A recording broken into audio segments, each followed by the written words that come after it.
Yo les PNJ. Alors aujourd'hui on se retrouve pour ma toute première vidéo. Donc c'est un peu le début de j'espère d'une grande aventure entre guillemets dans le YouTube game.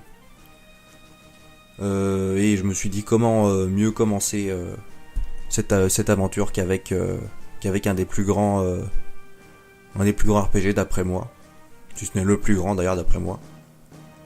J'ai nommé Final Fantasy VIII.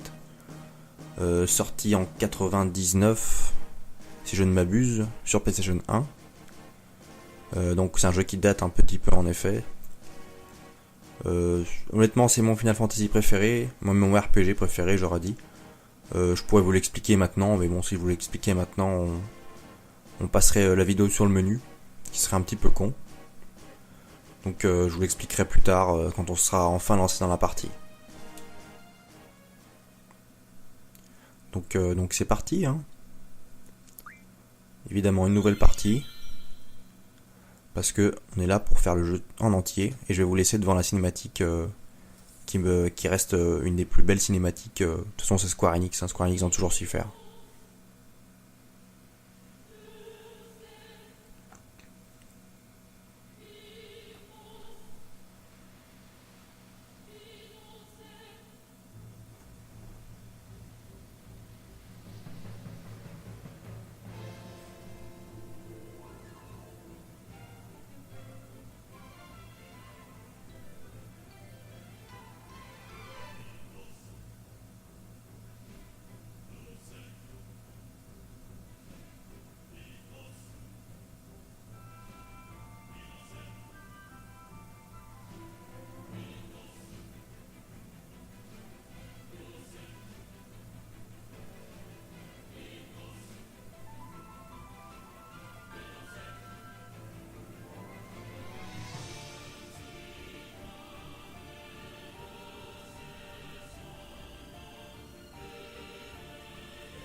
Si c'est pas beau ça.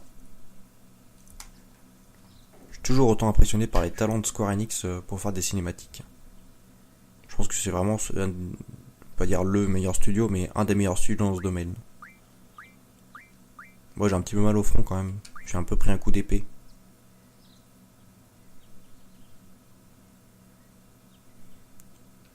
Une belle balafre.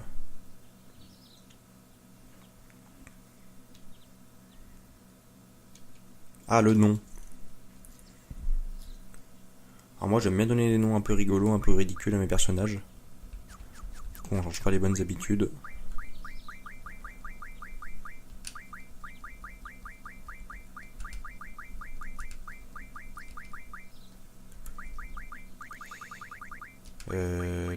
Tu. Non.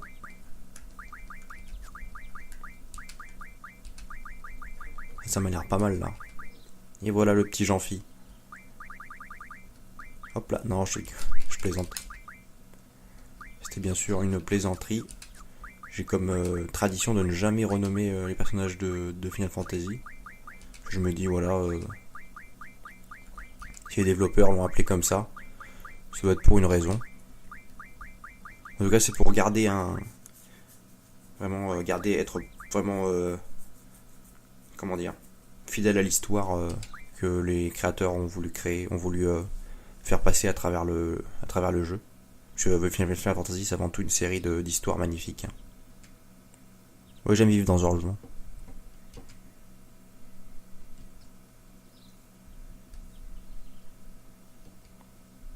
Bah, les hommes et l'honneur.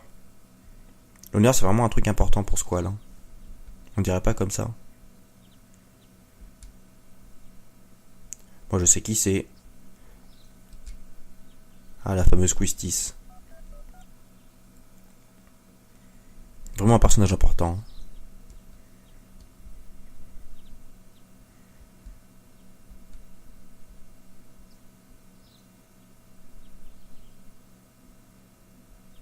Moi, c'est pas elle Quistis. Hein.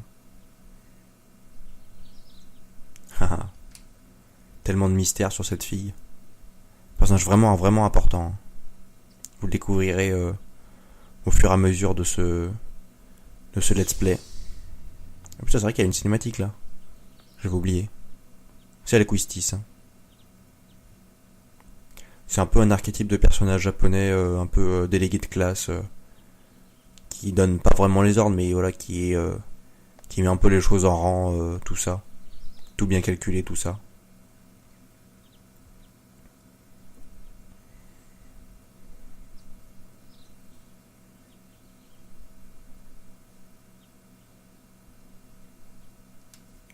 L'examen du Cid. Le premier vrai moment un peu épique de ce jeu, qui va intervenir dans quelques... qui intervient pas tout de suite, hein, il va se passer quelques petits trucs avant. J'ai mal au front. Lol. On avance du coup. J'ai dit que j'avais mal au front. Merci. Il semble pas avoir fait de blague. Tu m'envoies ravi. Ah oui, c'est vrai qu'elle est prof. Je vais oublier. Pourtant, elle est pas bien plus vieille que ça, que Squall. Je suis pas complexé. Moi, je me casse. Apparemment, tu veux pas me lâcher. En plus, t'es là, tu finis mes phrases.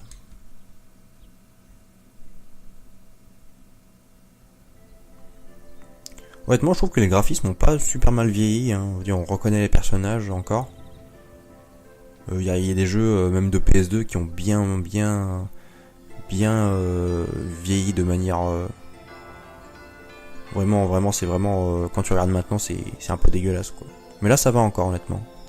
En vrai, pour des gens plus jeunes qui ont jamais découvert la PS1, ouais, ça doit paraître un peu de la bouillie de pixels.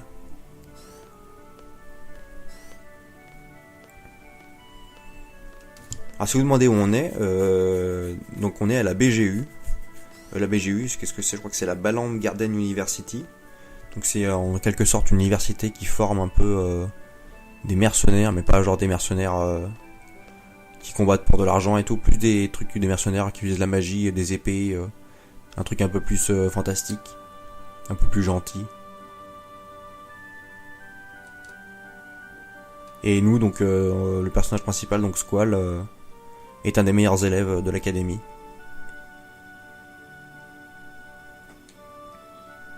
Donc là, il nous explique un peu comment ça va se passer pour l'examen du site, qui est la première grosse mission du jeu. Enfin, mission tout court. Non, pas la première, mais la première vraie mission du jeu.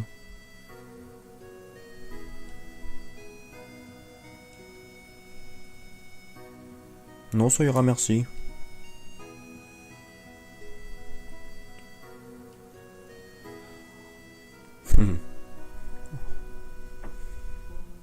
Le type a tapé du poing sur la table. Genre, il a tellement pas de répartie.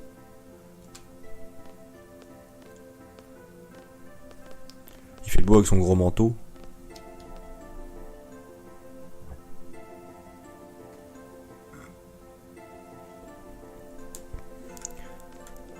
C'est vrai que ça se joue avec les flèches.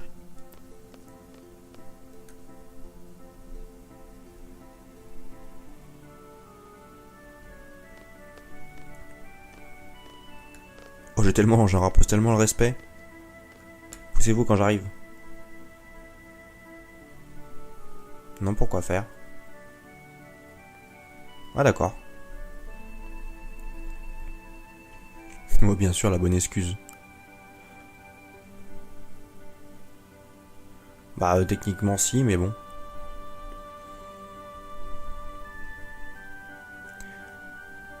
Et cours online. Ah oui, sur les PC qu'il y a derrière. Bon, en ce qui concerne les systèmes de jeu, je pense que j'ai fait le jeu un nombre assez important de fois pour pouvoir m'en souvenir. Enfin, important. Quand j'ai important, c'est genre 3-4 fois. C'est la 4ème ou la 5ème fois que je le fais. C'est un des rares jeux d'ailleurs que je peux refaire limite en boucle, sans me lasser, en prenant à chaque fois du plaisir. C'est assez étrange pour un RPG au tour par tour. Mais l'histoire est tellement captivante.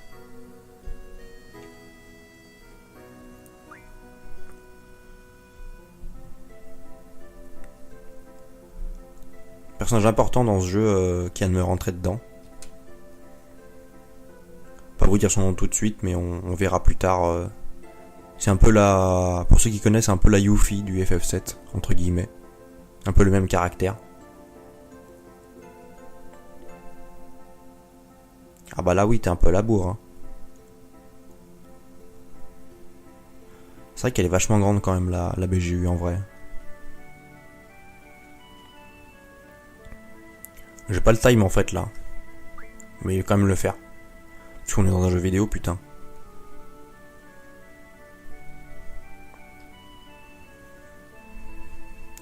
Suis-moi.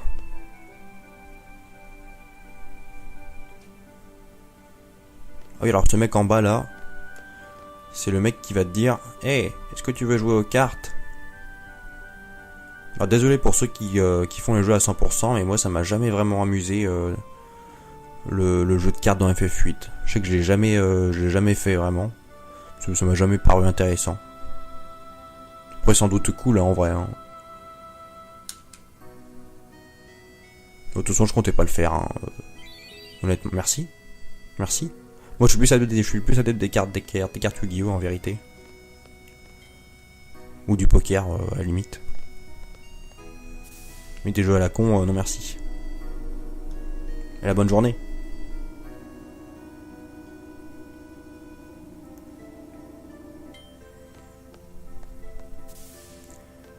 Alors, là on va arriver, s'il me semble, sur la plus grosse zone de la BGU, où il y a le planisphère en plein milieu là. Squall va nous expliquer comment ça marche.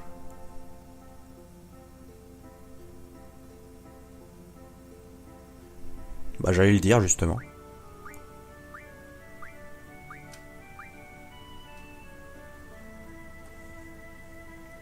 Bien sympa.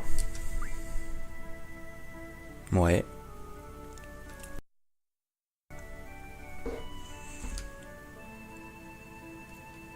Comme tout le monde en même temps. Dans la BG. En même temps la BGU est pas super bien placée. Hein. Géographiquement parlant.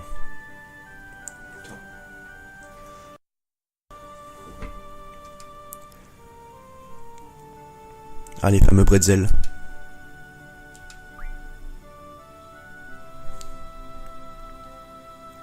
Il me semble dans le japonais, c'est pas des bretzels qu'il y a dans la cafétéria, je sais plus ce que c'est exactement.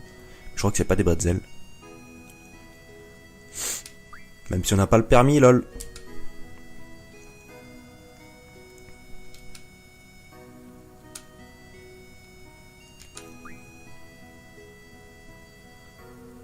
Oh, je crois qu'ils font une espèce de fête, un truc comme ça, ouais c'est ça. Mais bonne mémoire en vrai.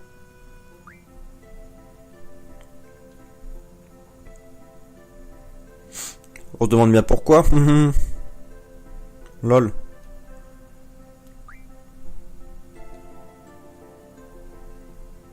Ouais, bah vaut mieux, hein.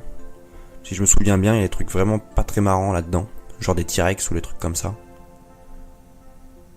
Ouais, c'est un peu flippant.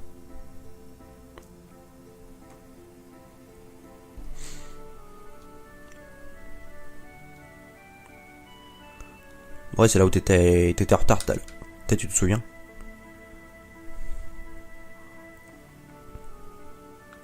Il s'appelle Sid Kramer. Le Sid, c'est vraiment un truc récurrent dans les FF. Toujours un personnage qui s'appelle Sid. En général, il est relativement important.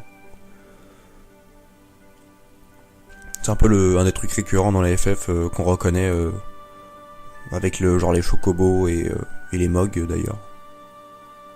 Et les magies, certaines magies, certaines invocations également. Oui.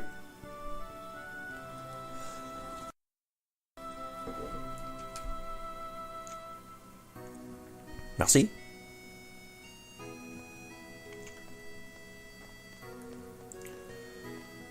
Alors je vais pas visiter tout de suite. Je vais essayer de faire en sorte que la première vidéo se termine sur un combat quand même, qu'on voit un peu de gameplay. Ce truc à gauche là, vous en doutez, c'est un point de sauvegarde. On va tout de suite sauvegarder. Donc voilà le menu, hein, il est plutôt simple. Il est typique de tous les FF. Bon, ça c'est une sauvegarde que j'avais fait lors d'un test. Donc je peux la supprimer, il n'y a pas de souci là-dessus. Tac. Donc tout ce qui est grisé, on verra après via des tutoriels qui nous expliqueront comment marche un peu le système du jeu, le leveling, tout ça. Alors retrouver Quistis qui nous attend depuis environ une demi-heure.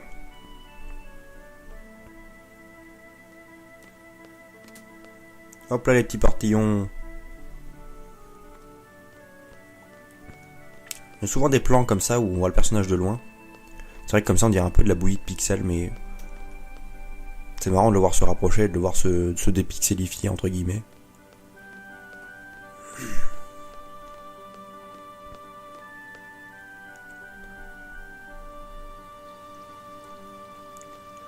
Alors ce truc à gauche, je crois que c'est une source de magie. Car en fait dans ce FF, pour avoir de la magie, il n'y a pas de jauge de MP, de points de magie. En fait on peut voler des magies aux ennemis ou en trouver comme ça sans les sources. Là par contre impossible de rien voler, c'est pas bien français. Parce que du coup j'aurais pu voler des trucs. Enfin bon.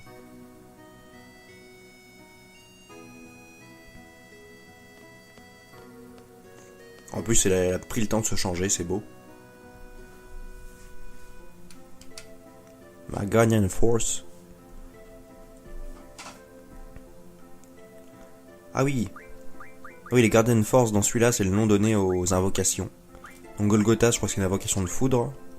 Donc on va laisser les noms originaux, comme pour les personnages. Shiva. Et Shiva, c'est la célèbre Shiva. Une invocation de glace qui revient tout le temps. Qui est vraiment belle dans le 10 d'ailleurs.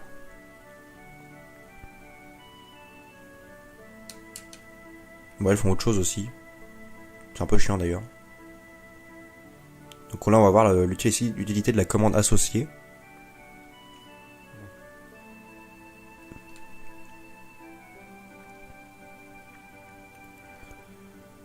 Donc là en fait on peut associer une G-Force à un personnage.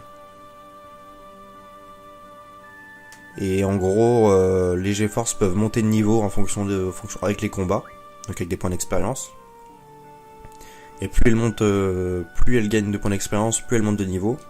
Et à un montant de niveau, elles peuvent débloquer des améliorations de stats, donc qui sont après utilisables sur les personnages auxquels elles sont associées.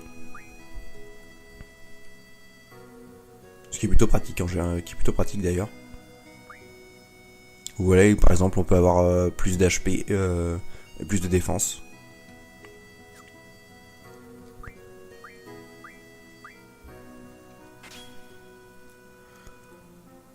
Tutos qui sont vraiment longs par contre. Hein.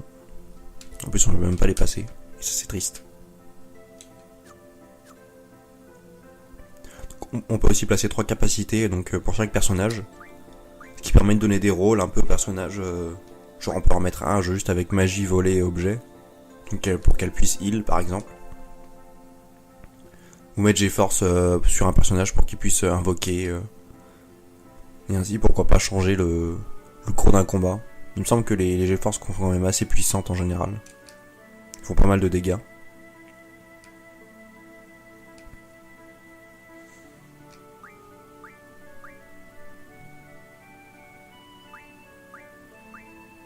Donc désolé si je vais un peu vite, hein, vous pouvez faire pause si vous voulez lire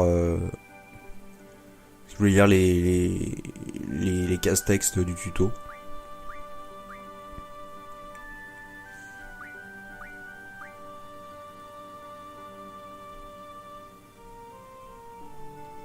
Donc la fonction voler permet de voler des magies aux ennemis. Genre par exemple 3 brasiers, 3 glaciers, tout ça. 3 soins et des magies plus puissantes qu'on verra à la fin.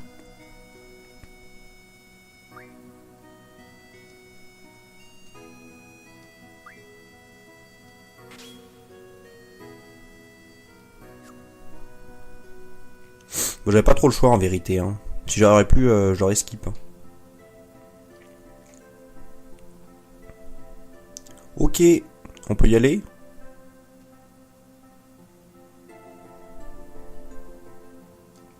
Oui. On est parti.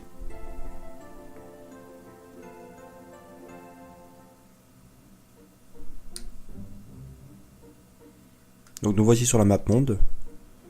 Donc on va tout de suite associer les trucs à Squall et à Quistis. Donc lui on va lui mettre Golgotha.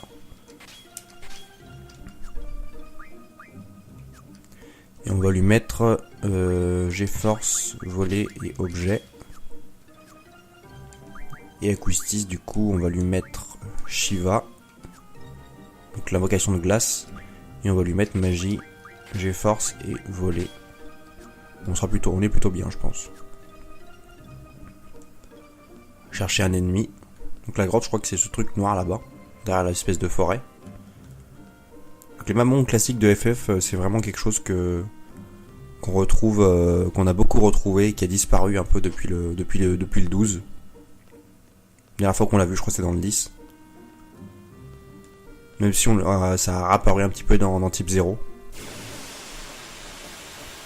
C'est parti.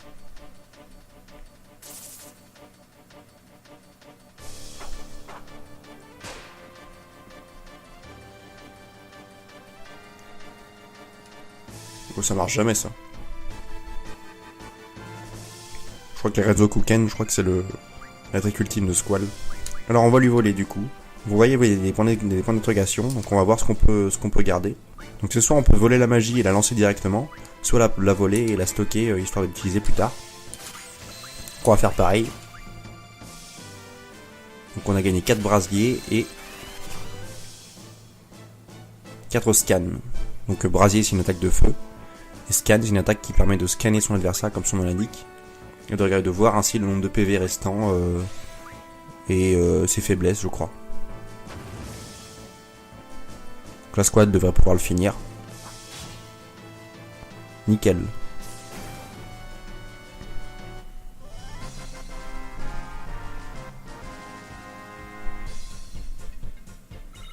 Un peu d'XP.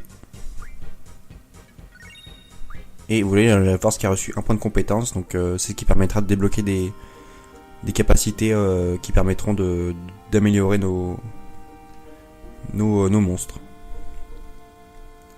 Donc voilà, ça m'a fait très plaisir, j'ai très impatient de tourner cette première vidéo. C'est vraiment quelque chose que j'aurais jamais cru faire, une chaîne YouTube honnêtement. Ça s'est un peu fait du jour au lendemain sur un coup de tête, donc voilà, je suis très content de d'avoir pu tourner cette première vidéo. Et je vous dis à plus en anime.